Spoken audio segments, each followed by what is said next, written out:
Welcome to Speak 30 Challenge. This is day 10. I call this one the grind. This is day 10 of my Speak 30 Challenge, and I'm entering a point during this that I need to be really careful. I've seen this before with my short-term goals. There's a lot of enthusiasm and even planning on the front end, and that starts to fade at a given point.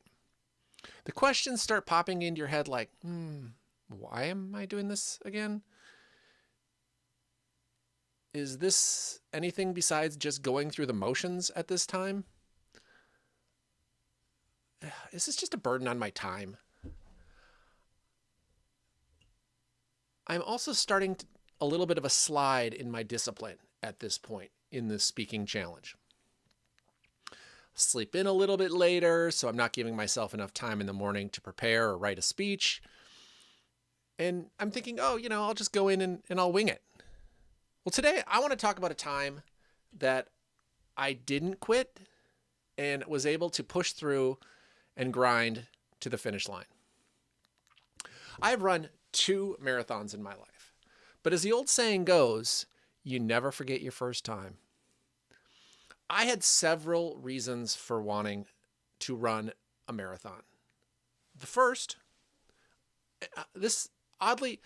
a good friend of mine named Jamie ran a marathon. And all you need to know about my friend Jamie was that he is the least likely person to have ever run a marathon.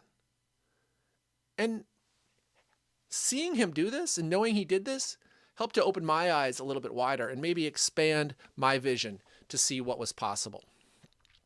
The second reason that I wanted to run a marathon was because I thought I had the time, or at least maybe I should have the time.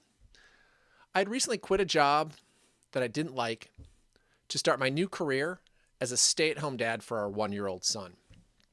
And this leads me to the third reason, the final reason that I wanted to run a marathon, was because I felt like I had something to prove. Being a stay-at-home dad can raise a lot of eyebrows when you tell it to people. It was not that common back then, and actually I don't know if it is even still, to have a stay-at-home dad. But running a marathon was something I wanted to do as an opportunity to make me feel strong. When I started, I was immediately scared of failure. I had to plan all my training runs around the erratic schedule of a 1-year-old. It was also during a Nashville summer where we were living, and Nashville summers can be pretty hot and steamy. And then the third reason was that we were broke. I mean, my wife was doing a postdoc and I was a stay-at-home dad. Running's not an expensive sport, but we were at the point where even buying a pair of running shoes was a burden. It still mattered. So I jumped online and I found Beginner's Guide to Running a Marathon. And I stuck to this plan like my soul depended on it. I already knew of my tendency to kind of have a slippery slope when trying big ideas. And I was worried that if I even so much as switched one of the days of my training run within a week, that it was all over. It was going to be a failure. Day after day, I would load up our really bulky jogging stroller with sippy cup, pacifiers, maybe a couple toys. The goal was to run for about 20 minutes and keep my son occupied until he would, hopefully eventually fall asleep and I could finish on for the next 40 to 60 minutes with whatever my training run was. I would save my really long training runs for the weekend when my wife was home and I could go out by myself. And these were definitely a grind. After I got over a distance of about maybe 10 miles, which is the longest I really had ever run up to that point, I was able to find a group of local running club that were training for a marathon and had a schedule that slightly overlapped with mine, and it was close enough. And I remember this group had a scheduled 16-mile run, and I was scheduled to do a 15-mile. And I thought, oh, one more mile, I can do this, to have the benefit of a group and have water stations and have it all plotted out. Totally worth it. I remember the point at mile marker 14, and the sun was up and it was hot. I think it must have been in the 80s, and I was struggling.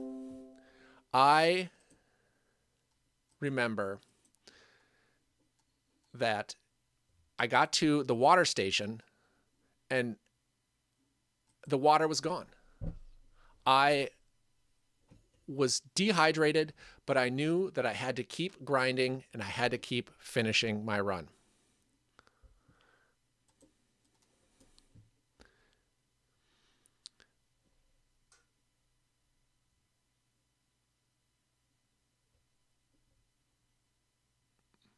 When I finally made it to the race day, I was feeling pretty good. I picked a marathon in Milwaukee, Wisconsin, because it worked with my training plan. It was relatively cheap, and I had family in the Milwaukee area that would help take care of our 1-year-old while I was doing this run. The weather on race day was perfect. It was overcast, in the 40s and 50s, and this was a dream compared to the 70s and 80s that I had been training in Nashville. All in all, I had a great run.